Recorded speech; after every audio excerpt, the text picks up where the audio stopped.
Hi friends, welcome to forex trade Telugu. So ఈ రోజు వీడియోలో మనం డైలీ అనాలిసిస్ చేద్దాం. ఈరోజు ఏ లెవెల్స్లో మనం ట్రేడ్ చేయాలి, అండ్ ఫండమెంటల్ న్యూస్ ఏమున్నాయి, ఏ టైంలో ఎటువంటి న్యూస్ ఉన్నది, ఇది మొత్తం చాలా క్లియర్గా చెప్తాను. కొంచెం కేర్ఫుల్గా వినండి. అండ్ నా ట్రేడింగ్ ప్లాన్, లండన్ సెషన్ నేను ఏ రేంజెస్లో ట్రేడింగ్ గురించి చూస్తాను, అంటే ట్రేడ్స్ ప్లాన్ చేస్తాను. ఇవి మొత్తం ఇప్పుడు డిస్కస్ చేసుకుందాం.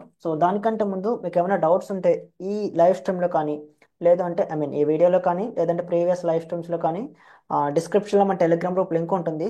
సో జాయిన్ అవ్వండి. జాయిన్ అయిన వెంటనే మీరు ఈ గ్రూప్లో జాయిన్ అవుతారు. ఇక్కడ మీకు ఉన్న క్వశ్చన్స్ మొత్తం అడగొచ్చు. నేను ప్రతి క్వశ్చన్కి ఆన్సర్ చేస్తాను. ఓకే, ఇంక అనాలిసిస్లోకి వెళ్తే, ఫస్ట్ ఆఫ్ ఆల్ ఎప్పుడు మనం అనాలిసిస్ చేసే ముందు న్యూస్ చెక్ చేయాలి. ఎందుకంటే first fundamental factors and news చూసిన తర్వాత మాత్రమే మనం టెక్నికల్ అనాలిసిస్, అంటే లైక్ సపోర్ట్ అండ్ రెసిస్టెన్స్ దగ్గరికి రావాలి. ఫస్ట్ న్యూస్ విషయానికి వస్తే, సారీ, సో ఈరోజు వెన్స్డే. వెన్స్డే మనకి న్యూస్ వచ్చి ADP non farm employment change ఉంది. స్పెషల్లీ నేను గోల్డ్ అండ్ జేపీవై మాత్రమే ట్రేడ్ చేస్తాను. కాబట్టి నాకు డాలర్కి సంబంధించిన news and pound or Japanese yen, ఈ టూ కరెన్సీస్కి సంబంధించిన న్యూస్ నాకు చాలా ఇంపార్టెంట్. నేను ఆస్ట్రేలియన్ డాలర్ కానీ అండ్ యూరోపియన్ యూరో కానీ, ఇవి నేను ట్రేడ్ చేయను. యూరో కట్టని. కాబట్టి నేను స్పెషల్లీ, అంటే ఎక్కువగా, మోస్ట్లీ 90% ఆఫ్ మై ట్రేడ్స్ మొత్తం గోల్డ్ అండ్ జీజేలో ఉంటాయి కాబట్టి నేను ఈ టూ పేర్స్నే ట్రాక్ చేస్తాను. కాబట్టి ఈ టూ పేర్స్ కున్న న్యూస్ నాకు చాలా ఇంపార్టెంట్. కానీ అన్ని న్యూస్లు కూడా ఒకసారి బ్రీఫ్గా చెప్తాను. ఈరోజు మార్నింగ్ ఆస్ట్రేలియన్ డాలర్కి సంబంధించిన న్యూస్ వచ్చింది మనకి, సిపిఐ నెంబర్స్. ఫోర్కాస్ట్తో కంపేర్ చేస్తే వీళ్ళ న్యూస్ అనేది కొంచెం ఎక్కువగానే వచ్చింది. ఇక్కడ ఇంట్రెస్ట్ రేట్స్, సిపిఐ అంటే మనకి ఇన్ఫ్లేషన్. అంటే మనకి ఇయర్ ఆన్ ఇయర్ ప్రైజెస్ ఎలా పెరుగుతున్నాయి. ఫర్ ఎగ్జాంపుల్, ఈ రోజు ఒక ఎగ్ ఉంది, ఈ ఇయర్ ఒక ₹4 ఉందనుకోండి, నెక్స్ట్ ఇయర్ ₹5 ఉందనుకోండి. అలా ఇయర్ ఆన్ ఇయర్ ఎంత పర్సెంట్తో మనకి ఇన్ఫ్లేషన్ ఇంక్రీజ్ అవుతుంది అనేది మనకి సిపిఐ నెంబర్స్ చెప్తాయి. సిపిఐ అన్న ఇన్ఫ్లేషన్ అన్నా సరే రెండు ఒకటే. ఎక్కడన్నా మీకు సిపిఐ అని కనిపిస్తుందంటే అది ఇన్ఫ్లేషన్ అని లెక్క. ఓకే, ఇక్కడ ఈరోజు మార్నింగ్ 6కి మనకి ఆస్ట్రేలియా దగ్గర నుంచి సిపిఐ నెంబర్స్ వచ్చాయి. ఈ నెంబర్స్ ఎలా వచ్చాయంటే, ప్రీవియస్తో కంపేర్ చేస్తే కొంచెం ఎక్కువగానే వస్తాయని ఎక్స్పెక్ట్ చేశారు, అంటే ఫోర్కాస్ట్ చేశారు బిగ్ అనలిస్టులు. కానీ అనుకున్న దానికంటే ఎక్కువగానే వచ్చాయి. 2.1 ప్రీవియస్గా మనకి నెంబర్స్, ప్రీవియస్ నెంబర్స్ 2.1. కానీ ఈ మంత్ మాత్రం మనకు 2.3 వచ్చాయి. అంటే 0.2% పెరిగింది. ఎప్పుడన్నా సరే ఇన్ఫ్లేషన్ కానీ పెరిగితే మనకి సెంట్రల్ బ్యాంక్స్ అనేవి, అంటే ఆ కంట్రీ యొక్క సెంట్రల్ బ్యాంక్స్ ఇన్ఫ్లేషన్ని కంట్రోల్ చేయడానికి ఇంట్రెస్ట్ రేట్స్ పెంచుతాయి. బట్ ఈ సినారియోలో, యాజ్ ఆఫ్ నో ఆస్ట్రేలియా, అంటే ఎంటైర్ వరల్డ్ మొత్తం ఇంట్రెస్ట్ రేట్స్ అనేవి పీక్లోనే ఉన్నాయి. ఇప్పుడు రేట్ అంటే కట్ చేసే ప్రాసెస్లో ఉన్నారు. కాబట్టి మనకి inflation target majority majority of countries, అంటే డెవలప్డ్ కంట్రీస్లో 2%, 2 to 4% ఉంటుంది. ఎమర్జింగ్ మార్కెట్స్ లైక్ ఇండియా కానీ, చైనా కానీ, రష్యా కానీ కొంచెం ఎక్కువ ఇన్ఫ్లేషన్, అంటే ఇన్ఫ్లేషన్ లిమిట్స్ ఉంటాయి. కాబట్టి ఆస్ట్రేలియా అనేది డెవలప్డ్ నేషన్. 2% లిమిట్కి చాలా దగ్గరగా ఉంది కాబట్టి ఇన్ఫ్లేషన్, ఇది పెద్దగా కరెన్సీ మీద ఎటువంటి ఇంపాక్ట్ చూపించదు. ఇంట్రెస్ట్ రేట్స్ అంటే హైక్ చేయడం ఏమి ఉండదు, కానీ తగ్గించే ప్రాసెస్, అంటే ఇంట్రెస్ట్ రేట్ కట్ మాత్రం కొంచెం అగ్రెసివ్ కట్ చేయకుండా కొంచెం కన్సర్వేటివ్గా వెళ్తారు. ఇది నా ఒపీనియన్. చూద్దాం వాళ్ళకి నెక్స్ట్ మీటింగ్లో ఇంట్రెస్ట్ రేట్స్ మీద ఈ నెంబర్స్ ఎలా ఇంపాక్ట్ చూపిస్తాయో. అండ్ ఈరోజు 6:45కి చాలా ఇంపార్టెంట్ న్యూస్ ఉంది. ADP non farm employment change. ఇది చాలా చాలా ఇంపార్టెంట్. ఇదేంటంటే ప్రీవియస్ మంత్తో కంపేర్ చేస్తే ఈ మంత్లో ఎన్ని కొత్త జాబ్స్ క్రియేట్ అయ్యాయి, excluding farming industry, and government employees. ఈ వీళ్ళిద్దరిని పక్కన పెట్టి, ఈ ప్రైవేట్ ఎంప్లాయ్మెంట్ ఉంటుంది కదా, అది ఎంత వరకు క్రియేట్ అయింది, అంటే ప్రీవియస్ మంత్తో కంపేర్ చేస్తే ఈ మంత్లో న్యూ జాబ్స్ ఎన్ని క్రియేట్ అయ్యాయి అన్నది ఈ నెంబర్ మనకి తెలియజేస్తుంది. 6:45కి ఉంది ఈ డేటా అనేది బయటకు వస్తుంది మనకి. చూద్దాం. ఈ టైంలో మాత్రం మనకి చాలా ఎక్కువ వాలటైలిటీ ఉంటుంది. ఇట్స్ లైక్ ఎన్ఎఫ్పి లాగా. ఎన్ఎఫ్పి అంటే మీకు అందరికీ తెలిసిందే, నాన్ ఫామ్ పేరోల్. సేమ్ ఎన్ఎఫ్పికి ఏడిపి రెండు ఒక్కటే. ఈ ఏడిపిలో అంటే మెజర్మెంట్స్ డిఫరెంట్గా ఉంటాయి. ఎన్ఎఫ్పిలో మొత్తం అందరినీ తీసుకుంటారు, అంటే ఇంక్లూడింగ్ గవర్నమెంట్ జాబ్స్ అన్ని. బట్ ఈ ఏడిపిలో ఎక్స్క్లూడింగ్, అంటే గవర్నమెంట్ జాబ్స్ అండ్ ఫార్మర్స్ని ఎక్స్క్లూడ్ చేస్తారు. కాబట్టి మెజర్మెంట్స్ డిఫరెంట్గా ఉంటాయి. బట్ రెండింటికి కూడా సేమ్ ఇంపార్టెన్స్ ఉంటుంది. ప్రీవియస్తో కంపేర్ చేస్తే మాత్రం వీళ్ళు డేటా కొంచెం, అంటే మరీ హ్యూజ్ డ్రాప్ కాదు, కానీ కొంతవరకు తగ్గుతుందని ఎక్స్పెక్ట్ చేస్తున్నారు. చూద్దాం. ఈ నెంబర్స్ మాత్రం మనకి అప్కమింగ్ ఇంట్రెస్ట్ రేట్స్ మీద ఇంపాక్ట్ చూపిస్తాయి కాబట్టి ఎన్ఎఫ్పి, ఏడిపి, అన్ఎంప్లాయ్మెంట్ రేట్, ఇవన్నీ కొంచెం కేర్ఫుల్గా అబ్జర్వ్ చేయండి. సో ఇంకా 7కి అన్ఎంప్లాయ్మెంట్ క్లెయిమ్స్ ఉంది. ఇది ఎవ్రీ వీక్ వచ్చే నెంబర్సే, దీనికి పెద్దగా ఇంపార్టెన్స్ మనం ఇవ్వవసరం లేదు. సో ఎవ్రీ వీక్ వచ్చే నెంబర్స్ కాబట్టి. అండ్ ఎఫ్ఎంసి మెంబర్ మనకి 7కి మాట్లాడతారు. సో ఇది కూడా అంటే ఈయన పెద్ద అంటే లైక్ ఎఫ్ఎంసి బోర్డులో బిగ్ అంటే స్పెషల్లీ ఫెడ్ చైర్పర్సన్ పోవెల్ గారు మాట్లాడితేనే మనకి హై ఇంపాక్ట్ అంటే ఎక్కువ వాలిటాలిటీ ఉంటుంది. సో వీళ్ళు బోర్డ్ మెంబర్స్ కానీ వీళ్ళు మాట్లాడేటప్పుడు పెద్దగా ఇంపాక్ట్ ఏమి ఉండదు అంటిల్ వీళ్ళు ఏమన్నా హ్యూజ్ లైక్ కామెంట్స్ కానీ చేస్తే అంటే ఇన్ఫ్లేషన్ చాలా ఎక్కువగా ఉంది, సో ఇంట్రెస్ట్ రేట్స్ అనేవి తగ్గించే ఆ, అంటే పరిస్థితుల్లో ఫెడ్ లేదు, సో ఇలా హ్యూజ్ కామెంట్స్ చేస్తే ఏమన్నా సమ్ వాలిటాలిటీ ఉంటుంది తప్పించి మోస్ట్లీ ఈ ఫెడ్ చైర్పర్సన్ పోవెల్ గారికి తప్పించి మిగతా వాళ్ళు ఎవరు మాట్లాడినా సరే మార్కెట్ పెద్దగా కేర్ చేయదు. ఇంకా క్రూడ్ ఆయిల్ ఇన్వెంటరీస్ ఉన్నాయి. సో మీరు ఎవరైనా క్రూడ్ ఆయిల్ ట్రేడ్ చేస్తే మాత్రం సో 9కి కొంచెం కేర్ఫుల్గా అబ్జర్వ్ చేయండి. సో నెంబర్స్తో అంటే ప్రీవియస్ నెంబర్స్తో కంపేర్ చేస్తే వరస్ట్ నెంబర్స్ ఎక్స్పెక్ట్ చేస్తున్నారు. సో ఇక్కడ క్రూడ్ ఆయిల్లో ఎంత వరస్ట్గా వస్తే అంత మంచిది క్రూడ్ ఆయిల్కి. సో ఇక్కడ క్రూడ్ ఆయిల్ ఇన్వెంటరీస్ ఎంత వరస్ట్గా వస్తే క్రూడ్ ఆయిల్కి అంత పాజిటివ్. ఇక్కడ -1.8 ఎక్స్పెక్ట్ చేస్తున్నారు కదా, ఇది -3 వచ్చింది అనుకోండి, -3 వస్తే ఇది చాలా positive, positive for crude oil. ఎందుకంటే వీళ్ళు ఎక్స్పెక్ట్ చేసిన దానికంటే చాలా తక్కువ వచ్చింది, అంటే చాలా తక్కువ రిజర్వ్స్ ఉన్నాయి. సో చాలా తక్కువ రిజర్వ్స్ ఉన్నాయంటే తప్పకుండా క్రూడ్ ఆయిల్ ఇంకా ఎక్కువ బై చేయాలి. సో అంటే లైక్ రిజర్వ్స్ మ్యాచ్ చేయడానికి సో ఇన్వెంటరీ ఇంకా మనకి అవసరం ఎక్కువగా ఉంటుంది కాబట్టి సో ఎప్పుడంటే మనం బై చేయాలంటే అంటే బై చేయాలంటే కంపల్సరీ ప్రైస్ పెరుగుతుంది కదా. సో అంటే అలా తీసుకుంటుంది మార్కెట్. సో కాబట్టి మనకి ఇన్వెంటరీస్ కానీ డ్రాప్ అవుతున్నాయంటే ఆ ఫోర్కాస్ట్తో కంపేర్ చేస్తే అది good for crude oil. So ఇక్కడతో మనకి ఫండమెంటల్ స్పెషల్ ఈవెంట్స్ అయ్యాయి. సో ఇంకా హెడ్లైన్స్ విషయానికి వస్తే మాత్రం మీకు తెలిసిందే, రీసెంట్గా రీసెంట్గా కాదు జస్ట్ 14 అవర్స్ బ్యాక్ మనకి ట్రంప్ మీడియాతో మాట్లాడడం జరిగింది. సో ఈ ఇంటర్వ్యూ చాలా చాలా ఇంపార్టెంట్. సో మన గ్రూప్లో కూడా పోస్ట్ చేశాను, ఒకసారి చూడండి. నిజంగా ఇందులో చాలా హాట్ కామెంట్స్ చేశారు, లైక్ టారిఫ్స్ అంటే టారిఫ్ గురించి కానీ, యుఎస్ చైనా అప్కమింగ్ రిలేషన్స్ ఎలా ఉంటాయి, అండ్ మెక్సికో కెనడా మీద టారిఫ్స్ అంటే ఇంక్రీజ్ చేస్తాం అంటున్నారు. సో ఎందుకు అనే రీజన్స్ కూడా ఇక్కడ చాలా క్లియర్గా చెప్పారు. సో ఒకసారి ఇంటర్వ్యూ చూడండి, మీకు అమేజింగ్ నాలెడ్జ్ వస్తుంది. సో అంటే ఈయన వ్యూ ఎలా ఉంది, సో అప్కమింగ్ నెక్స్ట్ 4 ఇయర్స్ మనకి కంప్లీట్ అంటే ట్రంప్ చేతిలోనే కదా ఉంటాయి మార్కెట్స్ మొత్తం. సో ఈయన చేసే ప్రతి పని మనకి మార్కెట్స్ మీద ఇంపాక్ట్ చూపిస్తుంది కాబట్టి ఒకసారి ఈ ఇంటర్వ్యూ చూసి తెలుసుకోండి అంటే ఈయన మైండ్ సెట్ ఎలా ఉంది. సో అప్కమింగ్ 4 ఇయర్స్లోని మనకి ఏ వేస్ అంటే ఎలాంటి చేంజెస్ రాబోతున్నాయని చాలా క్లియర్గా చెప్పారు. సో ఈ ఇంటర్వ్యూలో ఐ మీన్ ఇంటర్వ్యూ కాదు, లైక్ ప్రెస్ మీట్. సో ఈ ప్రెస్ మీట్ మాత్రం మీరు చూస్తే మంచి నాలెడ్జ్ వస్తుంది. Like upcoming next 4 years tariffs ఏ కంట్రీస్ మీద వేయబోతున్నారు, సో ఏ కంట్రీస్ ఎలా ఉండబోతున్నాయి అనేది చాలా క్లియర్గా చెప్పడం జరిగింది. ఓకే, సో ఇంకా టెక్నికల్ అనాలిసిస్ విషయానికి వస్తే వీక్లీ టైం ఫ్రేమ్ గోల్డ్ చూస్తే మాత్రం ప్రీవియస్ వీక్ మనకి చాలా బులిష్గా క్లోజ్ అయింది. అండ్ లాస్ట్ 2 డేస్ నుంచి కూడా మార్కెట్ ఓకే పర్వాలేదు, మరీ హ్యూజ్ బులిష్ కాదు కానీ ఒక మీడియం రేంజ్లోనే ట్రేడ్ అవుతుంది. సో ఇంకా వీక్లీలో మనకి ప్రీవియస్ వీక్ విక్ ఫిల్ కూడా చేసింది. ఇంకా డైలీ 1 మినిట్. ఓకే, ఇంకా డైలీ విషయానికి వస్తే daily most recent resistance sorry most recent support వచ్చి ఈ లెవెల్.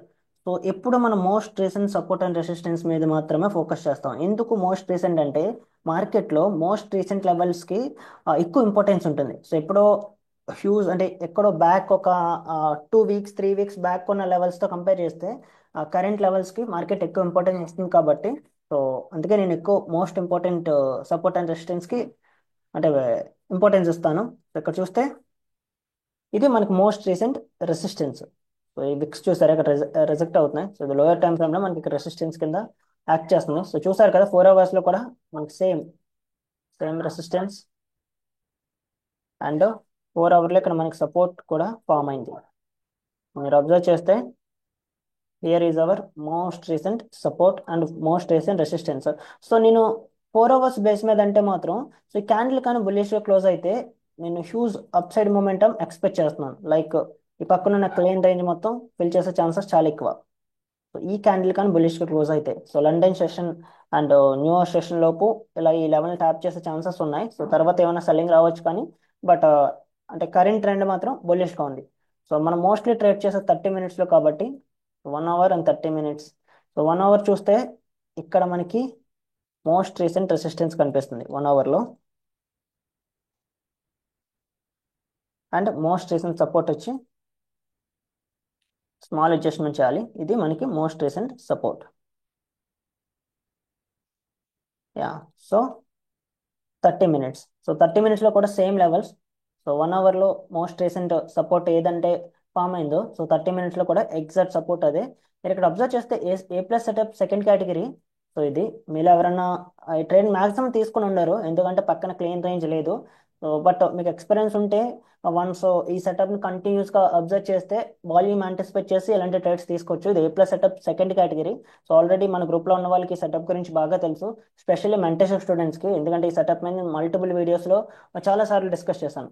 ఓకే, సో 30 మినిట్స్లో మోస్ట్ రీసెంట్ సపోర్ట్ ఇది. అండ్ రెసిస్టెన్స్ విషయానికి వస్తే మోస్ట్ రీసెంట్ రెసిస్టెన్స్ ఈ లెవెల్. సో ఈ రేంజ్ మాత్రం మనకి నో ట్రేడ్ రేంజ్. ఈ రేంజ్లో మనం ఎటువంటి ట్రేడ్ చేయం. సో ఇంకా మనం బయింగ్ కంటే మాత్రం ఈ లెవెల్ మీద చూస్తాం. సో అమేజింగ్ రేంజ్ ఉంది, 46 పిప్స్ ఉంది. Price above. సో ఈ లెవెల్ మీద మనం బయింగ్ చూస్తాం. ఈ రేంజ్లో ఎటువంటి ట్రేడ్ తీసుకో. అండ్ ఈ లెవెల్ కింద మనం సెల్స్ చూస్తాం. Yeah, cells below.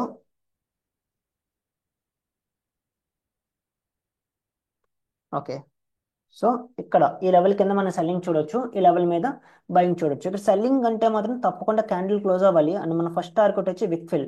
సో ఇక్కడ చూసారు కదా, విక్ 44 పిప్స్ వరకు ఉంది. సో ఇందులో మనం ఈజీగా ఒక 20 to 30 పిప్స్ ఈజీగా క్యాచ్ చేయొచ్చు ట్రేడ్ కానీ, అంటే క్యాండిల్ కానీ కింద క్లోజ్ అయితే. లైక్ క్యాండిల్ ఇలా క్లోజ్ అవ్వాలి. సో మీరు సెల్లింగ్ గురించి చూస్తే మాత్రం క్యాండిల్ క్లియర్గా క్లోజింగ్ గురించి వెయిట్ చేయండి. సో నెక్స్ట్ క్యాండిల్లో మీరు సెల్ చేయొచ్చు. ఇక బయింగ్ గురించి చూస్తే క్యాండిల్ ఈ లెవెల్ మీద, అంటే రెసిస్టెన్స్ మీద క్లోజింగ్ గురించి వెయిట్ చేయండి. సో ఇక్కడ ఏ ప్లస్ సెటప్ కానీ లేదంటే బ్రేక్అవుట్ కానీ, సో ఏ సెటప్ ఫామ్ అయినా సరే మీకు ఆల్రెడీ చాలా సార్లు చెప్పాను. సో ఏ సెటప్ ఎలా ట్రేడ్ తీసుకోవాలి, సో రిస్క్ ఎలా మేనేజ్ చేయాలని. సో దాన్ని బట్టి మీరు ఇక్కడ ఏ సెటప్ ఫామ్ అయితే సో ఆ సెటప్ బేస్ చేసుకుని ట్రేడ్ తీసుకోవచ్చు. సో నా లండన్ సెషన్ వ్యూ అంటే ఇది. సో ఇక్కడ యాజ్ ఆఫ్ నో మనకి మార్కెట్ అంటే మాత్రం కన్సల్టేషన్లో ఉంది. సో బ్రేక్అవుట్ గురించి వెయిట్ చేయండి. సో వన్స్ బ్రేక్అవుట్ అయిన తర్వాత మీకు అక్కడ ఫామ్ అండ్ సెటప్ బేస్ చేసుకుని ట్రేడ్ తీసుకోవచ్చు. ఇంకా జీజే విషయానికి వస్తే, జీజే మీన్స్ జీబీపీ జేపీవై. సో మనం బ్రిటిష్ పౌండ్ వర్సెస్ జపనీస్ అని అంటాం కదా. సో సింపుల్గా షార్ట్ కట్లో జీజే అంటాం. So GJ means GBP జేపీవై. Okay, and weekly time frame చూస్తే సూపర్ బులిష్. అండ్ జీజేలో మీకు చాలా ఇంపార్టెంట్ డేటా ఉంది ఫండమెంటల్లీ. సో ఇక్కడ Japan government, so bank of Japan అనేది ఇంటర్వెన్షన్స్ చేయడానికి రెడీగా ఉంది. ఇంటర్వెన్షన్స్ మీన్స్ ఎప్పుడన్నా సరే ఒక కంట్రీ యొక్క కరెన్సీ బాగా వీక్ అవుతుందంటే ఆ కంట్రీ యొక్క సెంట్రల్ బ్యాంక్, సో ఆ కంట్రీ యొక్క సెంట్రల్ బ్యాంకు ఆ కంట్రీ యొక్క కరెన్సీని స్ట్రాంగ్ చేయడానికి ఆ ఓన్ కంట్రీ యొక్క సెంట్రల్ బ్యాంకే బై చేస్తుంది. అంటే ఫర్ ఎగ్జాంపుల్ ఇక్కడ జీబీపీ జేపీవై చూస్తే మనకి ఈ GJ last last few years నుంచి అప్ సైడ్ వెళ్తూనే ఉంది. సో చూసారా ఎంత హ్యూజ్గా వెళ్తుంది అప్ సైడ్. సో ఇంత అప్ సైడ్ వెళ్ళినప్పుడు మనకి ఆ ఆ కంట్రీలోన అది ఎక్స్పోర్ట్ చేసే కంపెనీస్కి చాలా పాజిటివ్, కానీ ఇంపోర్ట్ చేసుకునే కంపెనీస్కి అది చాలా నెగిటివ్గా ఇంపాక్ట్ చూపిస్తుంది, ఎందుకంటే వాళ్ళ కరెన్సీ వీక్ అవ్వడం వల్ల. సో ఇలా అంటే ఎప్పుడు ఒక కంట్రీ అనేది ఇద్దరికి ఈక్వల్గా చూడాలి, అండ్ కరెన్సీని కూడా స్టేబుల్గా ఉంచాలి, మరి హ్యూజ్ చేంజెస్ రాకుండా. సో అందు గురించి బ్యాంక్ ఆఫ్ జపాన్ రీసెంట్గా కూడా మనకి హెడ్లైన్స్లో కూడా చాలా ఎక్కువ కనిపిస్తుంది. సో ఇంటర్వెన్షన్స్ చేసే పాసిబిలిటీ చాలా ఎక్కువగా ఉందని బ్యాంక్ ఆఫ్ జపాన్ గవర్నర్ కూడా మనకి చెప్పారు. సో కాబట్టి చూద్దాం. సో కేర్ఫుల్గా ఉండండి. ఇంటర్వెన్షన్స్ కానీ చేస్తే మాత్రం బ్లింక్ ఆఫ్ ఐలోనే మనకి హ్యూజ్ డ్రాప్స్ ఉంటాయి. లైక్ ఇలా ఒక కన్నురెప్ప వేసేలోపే ఇలా 700 పిప్స్ 600 పిప్స్ ఇలాంటి ఇంత పెద్ద ఫాల్ ఉంటుంది. సో కాబట్టి కొంచెం కేర్ఫుల్గా స్టాప్ లాస్లో కొంచెం అగ్రెసివ్గా మేనేజ్ చేయండి జీజే లెవెల్ ట్రేడ్ తీసుకుంటే, లేదంటే వెయిట్ చేయడం బెటర్. ఈ రోజు మొత్తానికి జీజేని అవాయిడ్ చేసినా తప్పే లేదు. ఓకేనా. ఇంటర్వెన్షన్స్ ఏ టైంలో చేస్తారు, సో ఆ టైంలో మనం తీసుకోకుండా ఉంటే సరిపోదు కదా అంటే అలా తెలియదు. సో టైమింగ్స్ అంటూ ఎవరికి తెలియవు. సో సెంట్రల్ బ్యాంక్ ఎప్పుడైనా చేయొచ్చు, నైట్ చేయొచ్చు, ఇప్పుడే స్టార్ట్ చేయొచ్చు, లేదంటే ఆఫ్టర్నూన్ చేయొచ్చు. సో అది మనకు తెలియదు. సో తెలియదు, బట్ చార్ట్లో డేటాను బేస్ చేసుకొని మనం ట్రేడ్ చేస్తాం. అండ్ హెడ్లైన్స్ కూడా కొంచెం క్లీన్గా అబ్జర్వ్ చేయండి. ఏమైనా అవుట్కమ్ కానీ బయటకు వస్తే దాన్ని బట్టి మనకి జీజే ఎక్కువగా రియాక్ట్ అవుతుంది. So specially next 2 to 3 days మాత్రం జీజేని కొంచెం కేర్ఫుల్గా అబ్జర్వ్ చేయండి. స్టాప్ లాస్ పెట్టకుండా ట్రేడ్ తీసుకుంటున్నారు అంటే మాత్రం మీ అకౌంట్స్ బర్న్ అయిపోతాయి, అందులో డౌటే లేదు. ఎందుకంటే ఇంటర్వెన్షన్స్ అంటేనే ఆ మూమెంట్. సో మీలో బిగినర్స్ ఎవరైనా ఉంటే తెలియకపోవచ్చు. సో ఆల్రెడీ ఎక్స్పీరియన్స్ ట్రేడర్స్ ఉంటే మీకు ఆల్రెడీ అర్థమయ్యే ఉంటుంది. సో ఇంటర్వెన్షన్స్ ఏ రేంజ్లో ఉంటాయో. సో అంటే ఆ మూమెంట్ చాలా అగ్రెసివ్గా ఉంటుంది. సో కొంచెం కేర్ఫుల్గా ఉండండి. ఓకే, ఇంకా లెవెల్స్ విషయానికి వస్తే డైరెక్ట్ 30 మినిట్స్లోనే లెవెల్స్ తీసుకోవచ్చు. సో 30 మినిట్స్ చూస్తే మనకు మోస్ట్ రీసెంట్ సపోర్ట్ వచ్చి ఈ level. And most recent resistance వచ్చి ఈ level. So as of now అంటే మాత్రం మనకి క్యాండిల్ రెసిస్టెన్స్ మీద క్లోజ్ అయింది, కానీ టాపిక్ పెద్దగా లేదు. నేను చెప్పాను టాపిక్ అనేది చాలా ఇంపార్టెంట్ అని. So little to know topic ఉంది కాబట్టి ఈ క్యాండిల్ సో కొంచెం పెద్ద బాటమ్ విక్కేసి ప్రీవియస్ క్యాండిల్ హైన్ కానీ బ్రేక్ చేస్తే మనకి లెఫ్ట్ సైడ్ అమేజింగ్ రేంజ్ ఉంది. సో 43 పిప్ వరకు రేంజ్ ఉంది. సో ట్రేడ్ తీసుకోవచ్చు. కానీ ఇక్కడ మెయిన్ ప్రాబ్లం ఏంటంటే 11:30 అవుతుంది. సో ఇంకా ఎక్స్చేంజ్ ఓపెన్ అవ్వడానికి మనకి 1:30కి ఓపెన్ అవుతుంది కాబట్టి ఇంకో 2 అవర్స్ ఉంది. సో ఒక హాఫ్ అన్ అవర్ ఈ క్యాండిల్ కూడా వెయిట్ చేస్తే బెటర్. సో క్లోజ్ అయిన తర్వాత మనం తీసుకుంటే బెటర్. లేదు నేను తప్పకుండా ఈ క్యాండిల్ బ్రేక్ అయిన తర్వాత తీసుకోవాలి అనుకుంటున్నానంటే కొంచెం రిస్క్ అగ్రెసివ్గా కాకుండా కొంచెం డిఫెన్సివ్గా వెళ్ళండి. సో కొంచెం రిస్క్ తగ్గించి తీసుకుంటే బెటర్. సో ఇక లెవెల్స్ విషయానికి వస్తే ఇవి, అండ్ ఈ రేంజ్ చూస్తే మాత్రం మనం నో ట్రేడ్ రేంజ్ కింద కన్సిడర్ చేయొచ్చు. సో ఈ లెవెల్ మీద బయింగ్ అండ్ ఈ లెవెల్ కింద సెల్లింగ్ చూడొచ్చు. And overall trend so current swing చూస్తే మాత్రం ఫుల్ బులిష్గా ఉంది. సో బులిష్గా ఉంది కాబట్టి మనకి సెల్లింగ్ అంత బెటర్ ఆప్షన్ కాదు ఇప్పుడు. సో సెల్లింగ్ ఎవరు చూడొద్దు. సో బై చేయడం బెటర్. అంటే బయింగ్ చూడొచ్చు, పక్కన రేంజ్ ఉంది అండ్ క్లీన్ బ్రేక్అవుట్ కూడా. సో ఇప్పుడు ఈ హైని బ్రేక్ చేసిన తర్వాత బై చేసిన సరే తప్పే లేదు, ఇది అమేజింగ్ ట్రేడ్ అవుతుంది. సో బట్ స్టాప్ లాస్ మన 67 పిప్స్ ఉంది. సో కొంచెం బెటర్ స్టాప్ లాస్ ఒక 90 పిప్స్ వరకు పెట్టుకొని, సో ఒకవేళ ఈ క్యాండిల్ ఈ హైని బ్రేక్ చేసి one candle loan candle break చేస్తే మీరు రిస్క్ మేనేజ్ చేసుకోవడానికి కూడా పాసిబిలిటీ ఉంటుంది. సో ఇది నా వ్యూ. యాజ్ ఆఫ్ నా నేను ఎటువంటి ట్రేడ్ తీసుకోలేదు, ఎందుకంటే ఇది నా ట్రేడింగ్ టైం ఇంకొక 30 మినిట్స్లో స్టార్ట్ చేస్తాను. సో 12కి నేను ట్రేడ్స్ తీసుకోవడం స్టార్ట్ చేస్తాను. సో ఇప్పుడు అనాలిసిస్ చేస్తున్నాను అంతే. సో చూద్దాం, ఇంకా మన 12 కల్లా ఈ క్యాండిల్ కానీ మీద క్లోజ్ అయి ఉంటే మాత్రం తప్పకుండా ట్రేడ్ తీసుకుంటాను. ఓకే గైస్, సో ఆల్రెడీ క్లియర్గా చెప్పాను అనుకుంటున్నాను. So fundamental analysis and technical analysis మనం చాలా క్లియర్గా మాట్లాడుకున్నాం. సో స్టిల్ ఏమైనా డౌట్స్ ఉంటే మాత్రం సో గ్రూప్లో జాయిన్ అవ్వడం మర్చిపోకండి. డిస్క్రిప్షన్లో మన టెలిగ్రామ్ గ్రూప్ లింక్ ఉంటుంది. సో జాయిన్ అవ్వండి, మీకు ఏ డౌట్స్ ఉన్నా సరే అక్కడ అడగొచ్చు. Okay, thank you for watching. So next వీడియోలో మళ్ళీ కలుద్దాం. Thank you.